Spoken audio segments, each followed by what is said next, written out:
शर्मा और आप मेरे साथ देख रहे हैं सोच। शुक्रगुजार हूं आपका और आपकी दुआओं से। आपने फिर से चाहा कि मैं बाबा जी का एक एपिसोड और आपके लिए बनाऊं। दोस्तों, आज मैं फिर बाबा जी की जगह प्रगति मैदान में हूं। आप देख रहे हैं और मैं इस वक्त दिन में आया हूं। सबसे पहले मैं शुक्रगुजार हूं पवनी कनेरू जो यूएस से हैं। बाबा जी को हर महीने एक 6,000 रुपये की मदद भेजती रहती हैं। दूसरे नंबर पे आती है हरनीत कौर जो कनाडा से हैं। मैं उनका भी बहुत शुक्रगुजार हूं यहाँ तक पहुंची। आइए मेरे साथ देखते हैं बाबा जी क्या कर रहे हैं। दोस्तों, आप देख रहे हैं कि आपके बाबा जी बिल्कुल स्वस्थ हैं और मस्त हैं। जी हाँ, परमात्मा की कृपा से बाबा जी अब बिल्कुल ठीक हैं। आप लोगों के अनुरोध के बाद मैं बाबा जी से मिलने आया और बाबा जी का स्वास्थ्य के बारे में जाना। बाबा जी फिलहाल खुश हैं आप सब लोगों की मदद से और आपको आशीष देते हैं कि आप ऐसे ही बने रहें और बाबा जी पर भी कृपा करते रहें।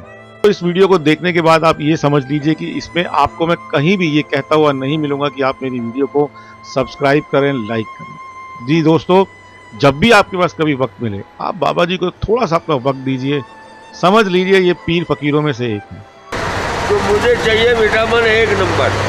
मैं कैल्शियम खाना मांगता हूँ, गलत चीज नहीं खाना मांगता। Sufiyan this side. बाबा जी के अगर अंडे की बात की जाए, अंकल जी का ऑमलेट जैसा टेस्ट आज तक मुझे किसी में नहीं मिला। जी, अंकल के ऑमलेट के बारे में ये कहना है कि ऑमलेट से ज़्यादा मज़ा इनकी उस स्पिरिट में है, जिस स्पिरिट से अंडा बनाते हैं तो मुझे ऐसा लगा कि ये चूँकि छोटा स्टोव है जो कि कॉमर्शियल नहीं है, छोटा पैन है जो कि कॉमर्शियल नहीं है, कोई इनको असिस्ट करने वाला यहाँ पर लड़का नहीं है। ये बहुत देर में हवा का भी इम्पैक्ट है जिससे फ्लेम बहुत तेज़ काम नहीं कर रहा है, तो बहुत देर में एक अंडा तैयार हो रहा है। तो ये अगर कॉमर्शियल होते तो अगर यहाँ पे 4 घंटा ये बैठते तो 4 घंटे में ये 400 अंडा बेच सकते थे और उसकी जगह पे सिर्फ 40 बेच पा रहे होंगे। क्योंकि इन्हें 40 ही बेचने का इनका इरादा है, ये 400 बेचना ही नहीं चाहते। कौन कहता है कि सरदार जी आमलेट वाले हैं? मुझे तो ये बाबा जी या इनकी कुटिया किसी मज़ार से कम नहीं लगती। आकर जैसे किसी मज़ार में आकर सुकून मिलता है, दुआएं मिलती हैं, बख्शिश मिलती है, ऐसे ही लगती है बाबा जी की ये कुटिया।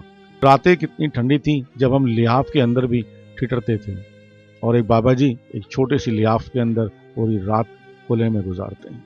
इतनी उम्र के बाद भी जीने का जज्बा है। इतनी उम्र के बाद भी आप सोचिए, इतना हो जाने के बाद भी किसी से गिला शिकवा नहीं है। शुक्रगुजार करते हैं परवरदिगार का। हर बार कहते हैं तूने जो दिया है ना वो तेरा है और मैं भी तेरा ही हूँ। मालक जी बख्शन आई, वो कहता क्यों रोंदे हैं? ओए मैं जिते ने तेन खिडौने तू खेडन वास्ते खेल लिता, जिन्ना तेरा पीरियड हैगा सी उन्ना तू खेल लिता। हुण रोया तेन ये खिडौने आ जाएंगे? ये कोई बाजार का समान नहीं हैगा जिहड़ा तू खरीद के ले आएगा। ये मेरी चीज़ दिती है, मैं लै लीती। जिन्ना तेरा ढिड भरना सी मैं भर दिता। हुण मेरा सिमरन कर तो तेनू सुगन दांगा, वरना तू नरक च गया।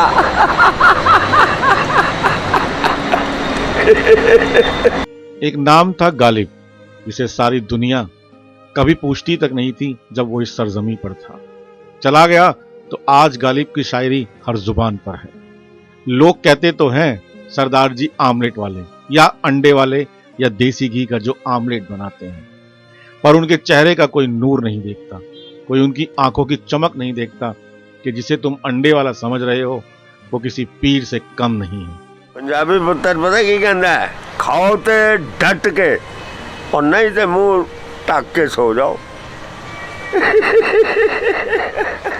खाना तो रज के खाना है, नहीं खाना तो मुंह ढक के सो जाना है। उम्र भर यही भूल करता रहा गालिब, उम्र भर यही भूल करता रहा गालिब, धूल चेहरे पर थी और मैं आईना साफ करता रहा। जी हाँ दोस्तों, कुछ ऐसे शायर भी हैं गालिब के जिन्हें सुनने में आज बहुत मज़ा आता है। कल दुनिया ना जान सकी थी और आज दुनिया उन्हें पहचानती है, गुनगुनाती है। यही एक शख्स हैं सरदार जी, जिन्हें आप आज देख रहे हैं और कल इनके लिए आप गुनगुनाएंगे भी।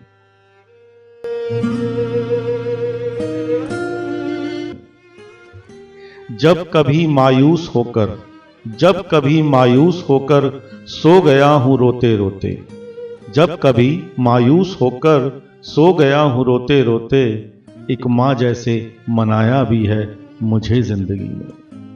मौत के हाथों रही है मजबूर, मौत के हाथों रही है मजबूर, फिर भी पल पल बचाया है मुझे जिंदगी में। मैंने समंदर से सीखा है जीने का सलीका, चुपचाप से बहना और अपनी मौज में रहना। ऐसा नहीं कि मुझे कोई ऐब नहीं, ऐसा नहीं कि मुझ में कोई ऐब नहीं, पर सच कहता हूं मुझ में कोई फरेब नहीं।